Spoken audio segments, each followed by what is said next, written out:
Subscribe कीजिए रज़ी studio channel को और साथ में लगे बेल आइकन को दबाइए लेटेस्ट वीडियोस सबसे पहले देखने के लिए। हेलो फ्रेंड्स, मैं हूं आपका दोस्त कमर रज़ी। चलिए शुरू करते हैं हम आज का ट्यूटोरियल।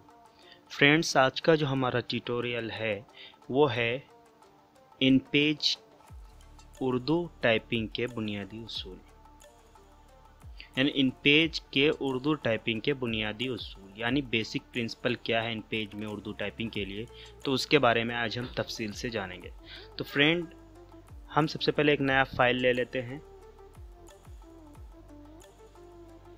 फ्रेंड, टाइप करने से पहले मैं आपको एक चीज़ बता देना चाहता हूँ कि उर्दू के अंदर अगर हम टाइपिंग करते हैं तो हर हरूफ अपने दूसरे वाले हरूफ से मिल के आता है।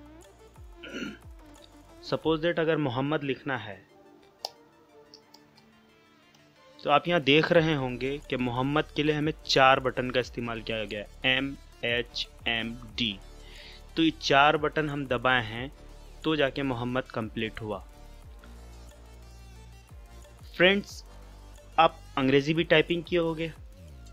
अंग्रेज़ी में इसका बिल्कुल उल्टा होता है, यानी उसमें तमाम हरूफ अलग अलग आते हैं, लेकिन इन पेज वैसा नहीं है। इन पेज में आपको हरूफ अलग करने के लिए स्पेस बार का इस्तेमाल करना पड़ता है। वैसी जैसे कि आप अंग्रेज़ी में डिलीट करने के लिए बैक स्पेस का इस्तेमाल करते हो, उसी तरह इसमें भी बैक स्पेस का इस्तेमाल करना है। नीचे आने के लिए इंटर का इस्तेमाल करते हैं, यानी कि अगर हम यहाँ पे कुछ लिख दिए, हम आज का काम कल पर न टाल लिखा। अब हम चाहते हैं कि दूसरा पैराग्राफ हम लें, तो इंटर दबाएंगे। फिर यहाँ पर लिखेंगे कि आज का काम आज ही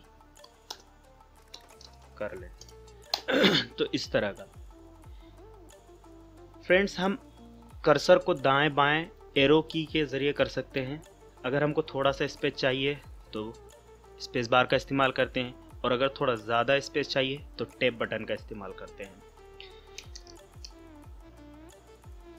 अगर आगे का वर्ड डिलीट करना हो तो डिलीट बटन से हम डिलीट करते हैं, जैसा कि अंग्रेज़ी वगैरह में भी आपने अगर टाइपिंग किया होगा तो पता होगा आपको। और अगर पीछे का बटन डिलीट करना हो तो बैक स्पेस का इस्तेमाल करते हैं। तो फ्रेंड्स, ये था आज का ट्यूटोरियल। फिर मिलते हैं हम अगले ट्यूटोरियल में इंशाअल्लाह ताला। खुदा हाफिज़।